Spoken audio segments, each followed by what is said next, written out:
नमस्कार दोस्तों, स्वागत है आप सभी का हमारे YouTube चैनल में।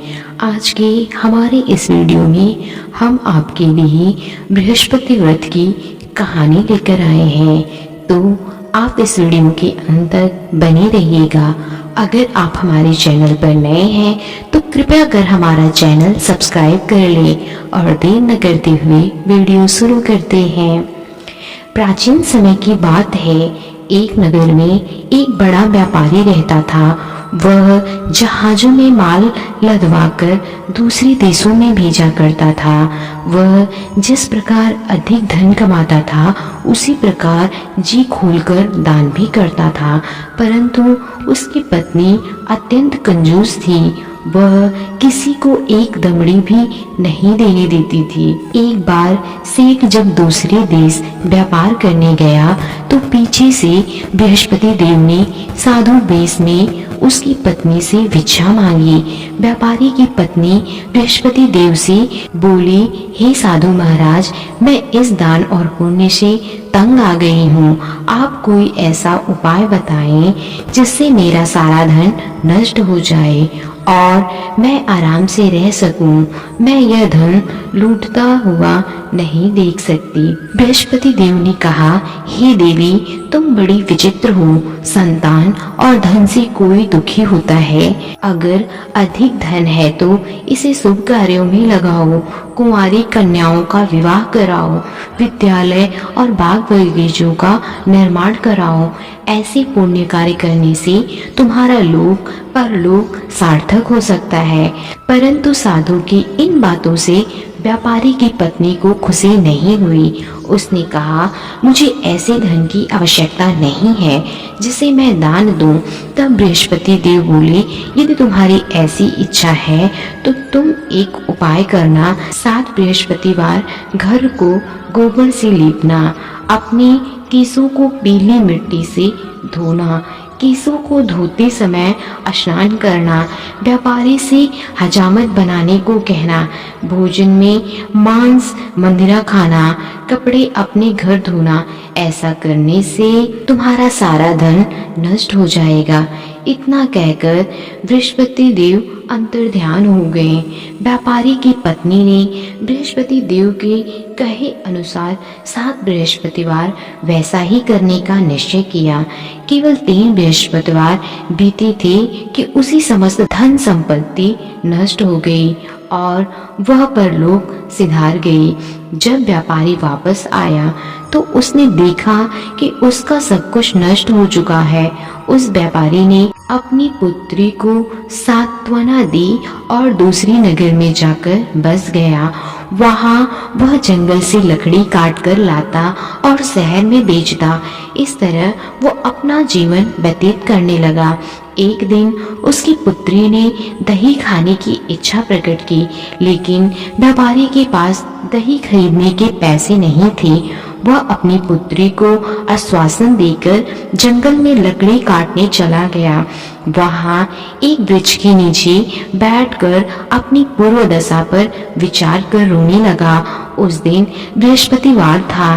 तभी वहाँ बृहस्पति देव साधु के रूप में सेठ के पास आए और बोले, हे मनुष्य, तू इस जंगल में किस चिंता में बैठा है? तब व्यापारी बोला, हे महाराज, आप सब कुछ जानते हैं। इतना कहकर व्यापारी अपनी कहानी सुनाकर रो पड़ा।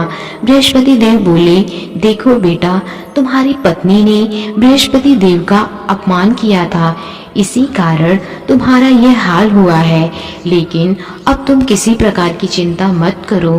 तुम गुरुवार के दिन बृहस्पति देव का पाठ करो।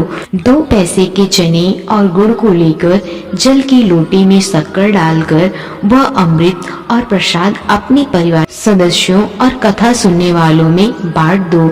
स्वयं भी प्रसाद और चरणामृत पी लो। भगवान तुम्हारा अवश्य कल्याण करेंगे। साधु की बात सुनकर व्यापारी बोला, महाराज, मुझे तो इतना भी नहीं बचता कि मैं अपनी पुत्री को दही लाकर दे सकूं। इस पर साधु जी बोले, तुम लकड़ियां शहर में बेचने जाना। तुम्हें लकड़ियों के दाम पहले से ही चौगुने मिलेंगे, जिससे तुम्हारे सारे कार्य सिद्ध हो जाएंगे। उसने लकड़ियां काटी और शहर में बेचने के लिए चल पड़ा। उसकी लकड़ियां अच्छे दाम में बिक गईं, जिससे उसने अपनी पुत्री के लिए दही लिया और गुरुवार की कथा हेतु चना गुड़ लेकर कथा की और प्रसाद बांटकर स्वयं भी खाया। उसी दिन से उसकी सभी कठिनाइयां दूर होने लगी, परंतु अगले बृहस्पतिवार को वह कथा करना भूल गया। अगले दिन वहां के राजा ने एक बड़े यज्ञ का आयोजन कर पूरे नगर के लोगों के लिए भोज का आयोजन किया। राजा की आज्ञा अनुसार पूरा नगर राजा के महल में भोज करने गया, लेकिन व्यापारी व उसकी पुत्री तनिक विलंब से पहुंचे। अतः उन दोनों को राजा ने महल में ले जाकर भोजन कराया।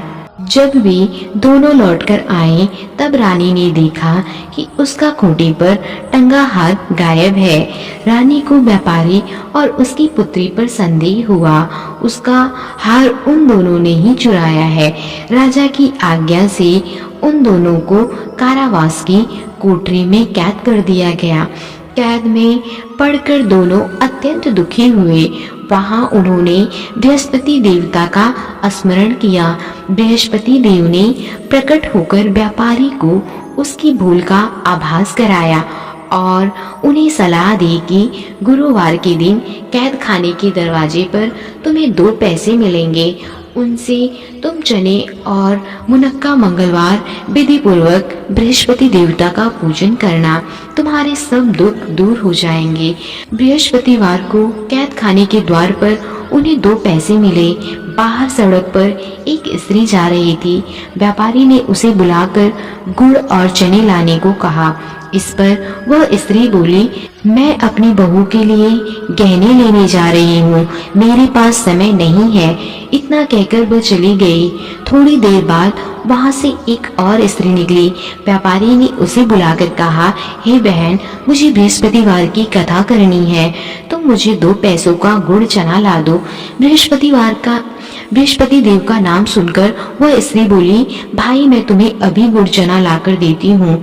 मेरा इकलौता पुत्र मर गया है, मैं उसके लिए कफन लेने जा रही हूँ, लेकिन मैं पहले तुम्हारा काम करूँगी, उसके बाद अपने पुत्र के लिए कफन लाऊंगी। वह स्त्री बाजार से व्यापारी के लिए गुड़ चना ले आई और स्वयं भी बृहस्पति देव का कथा सुनी। कथा के समाप्त होने पर वह स्त्री कफन लेकर अपने घर गई। घर पर लोग उसके पुत्र की लाश को राम नाम सत्य कहते हुए शमशान ले जाने की तैयारी कर रहे थे। स्त्री बोली, मुझे अपने लड़के का मुख देख लेने दो। अपने पुत्र का मुख देखकर उस स्त्री ने उसके मुख में प्रसाद का चरणामृत डाला। प्रसाद और चरणामृत के प्रभाव से वह पुनः जीवित हो गया। पहली स्त्री जिसने बृहस्पति देव का निरादर किया था, अपने पुत्र के विवाह हेतु पुत्र वधू के लिए गहने लेकर लौटी और जैसे ही उसका पुत्र घोड़ी पर बैठकर निकला, वैसे ही घोड़ी ने ऐसी उछाल मारी कि वह घोड़ी से गिरकर मर गया। यह देख स्त्री रो रोकर बृहस्पति देव से क्षमा याचना करने लगी। उस स्त्री की याचना से बृहस्पति देव साधु वेश में आए। वहां पहुंचकर कहने लगे, देवी, तुम्हें अधिक विलाप करने की आवश्यकता नहीं है। यह बृहस्पति देव का अनादर करने के कारण हुआ है। तुम वापस जाकर मेरे भक्तों से क्षमा मांगकर कथा सुनो, तभी तुम्हारी मनोकामना पूर्ण होगी। जेल में जाकर उस स्त्री ने व्यापारी से माफी मांगी और कथा सुनी। कथा के उपरांत वह प्रसाद और चरणामृत लेकर अपने घर वापस आई। घर आकर उसने चरणामृत अपने मृत पुत्र के मुख में डाला। चरणामृत के प्रभाव से उसका पुत्र भी जीवित हो उठा। उसी रात बृहस्पति देव राजा के सपने में आए और बोले, हे राजन, तूने जिस व्यापारी और उसकी पुत्री को जेल में कैद कर रखा है वह बिल्कुल निर्दोष है। तुम्हारी रानी का हार वहीं खूंटी पर टंगा है। दिन निकला तो राजा रानी ने हार खूंटी पर लटका देखा। राजा ने उस व्यापारी और उसकी पुत्री को रिहा कर दिया और उन्हें आधा राज्य देकर उसकी पुत्री का विवाह उच्च कुल में करवाकर दहेज में हीरे जवाहरात दिए।